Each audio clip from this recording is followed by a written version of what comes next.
Hello everyone. In today's video, I'm going to show you how you can turn on dark mode for your Google Chrome. To turn on dark mode for a Google Chrome, simply open the Chrome and then you need to click on the three vertical dots present at the top of your screen. Then click on the settings and under the settings, you can find the option of appearance. Under the appearance tab, you can see mode.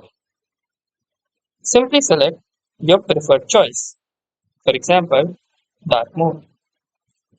There we go. You have successfully turned on the dark mode for Google Chrome.